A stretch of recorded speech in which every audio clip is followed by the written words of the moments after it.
Well, hello. I have been getting a few requests about yoga for computer neck posture. So here it is. It'll be short and sweet. So hopefully you can follow along during your workday a few times just to loosen up the muscles around your shoulders and your neck. As usual, listen to your body. If something doesn't feel good, you can back off.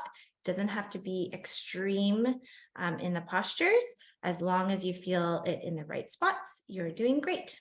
All right, so we always start, even if we're in a chair for yoga, we're always going to start with checking in with our bodies and our breath. So go ahead and close your eyes. Maybe just put one hand on your heart, one hand on your belly.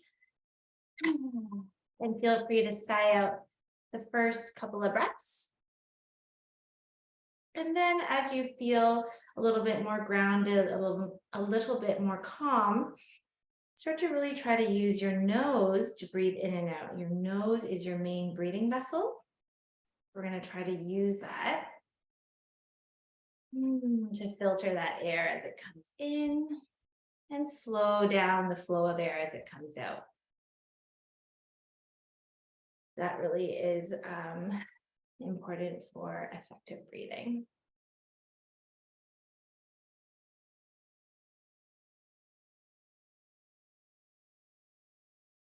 Perfect.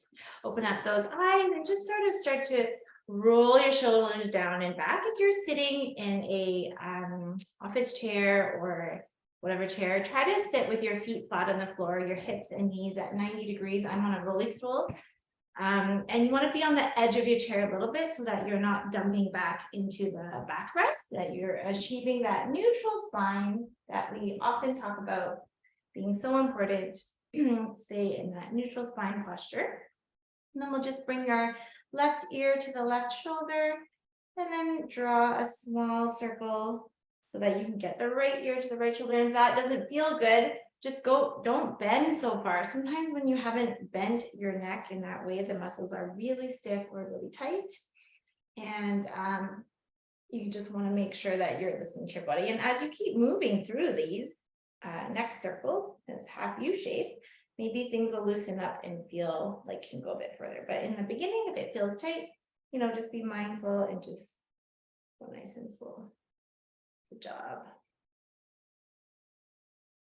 We'll finish up last one or two here. And then we're going to inhale, lift your arms up, shoulders away from your ears. So if you lift your arms and you feel your shoulders come up to your ears, bring them back down. And then exhale, pull your hands to your heart. Press your palms firmly so you feel your biceps, your shoulder blades are active. And you want to make sure that your upper spine is still in that neutral curve.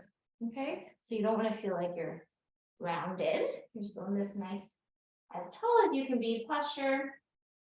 Pressing those palms together, activating a little bit of shoulder muscles, parascapular muscles all around the shoulder blade.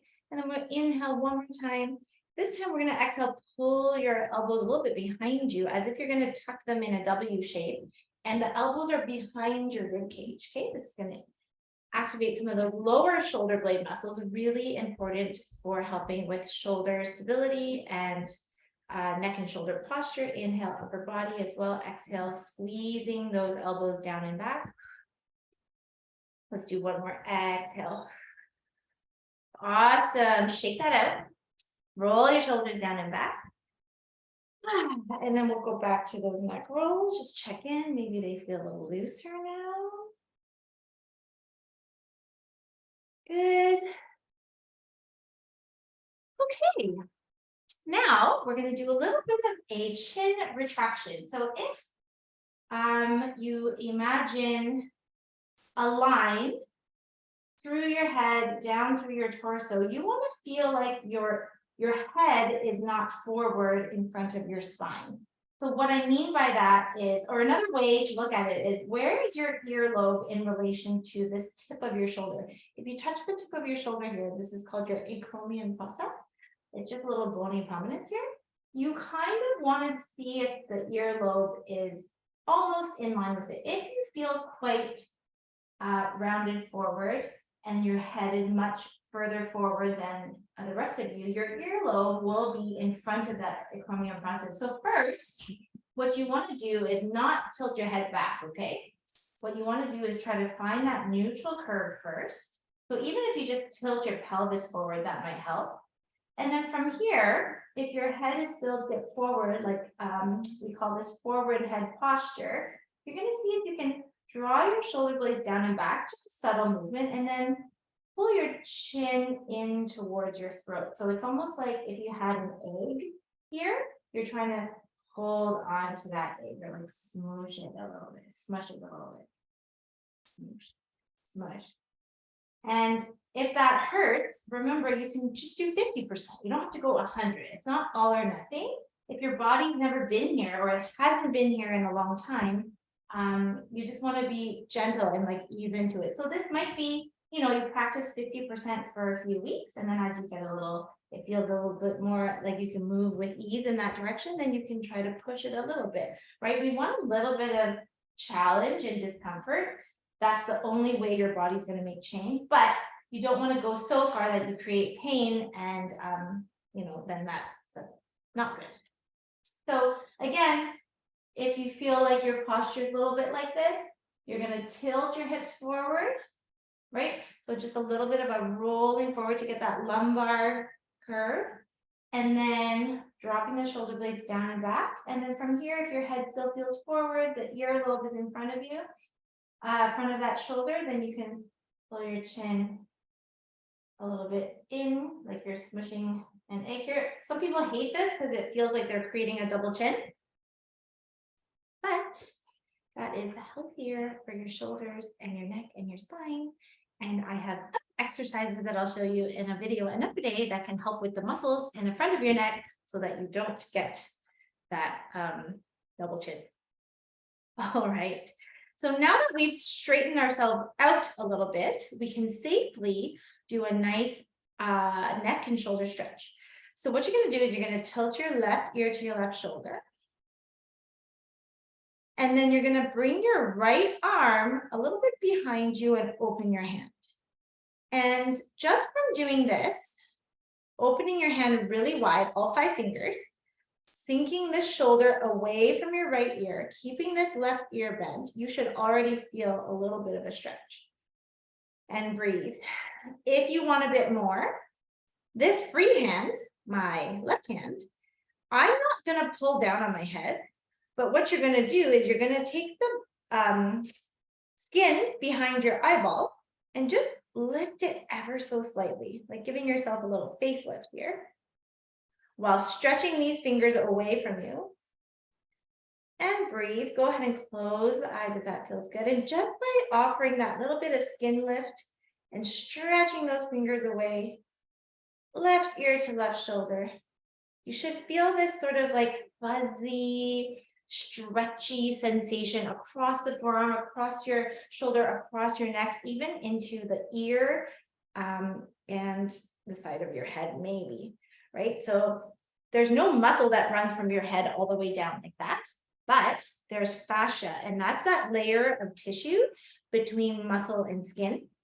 So think skin, fascia, muscle, that needs to glide with all the structures in your body. And if it's tight, from posture, sitting, typing, devices, technology, all that stuff, we're just sort of giving that fascia a chance to open, get a little motion.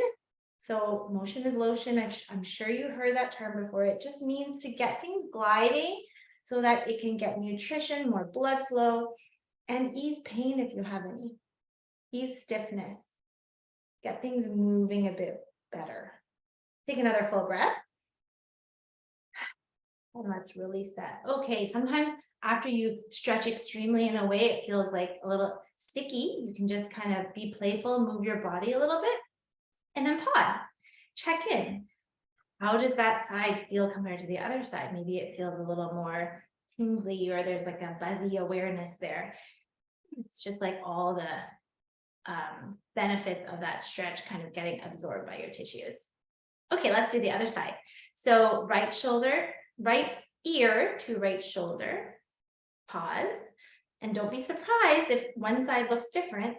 We're not always symmetrical, so that's okay. And then we're going to bring that left arm this time, right, behind and back. So it's on a 45-degree angle, kind of diagonal back. And I'm stretching those fingers. I'm already feeling this pretty intense. I'm going to be really gentle with this eye lift for this side. And yeah, just observing here, being your body's observer, just noticing, breathing. And remember, you're not pushing down on your head. You're actually just light fingertips lifting the skin behind your eye. If you have any wrinkles behind your eye here, this actually does help with that. So double bonus here. Another couple of breaths because we held the other side quite long. So just do a few more breaths to even things out. I'm really feeling my left side today. Just breathe with ease if you can. Beautiful.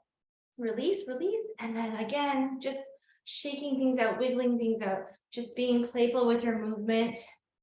You know, it's very good to move your body in a multi-directional way. So important for all the tissues in your joints. So I hope that was helpful. Try those exercises out, those stretches throughout your workday, just to keep things nice and loose in your upper shoulders and neck. And I'll see you in the next one.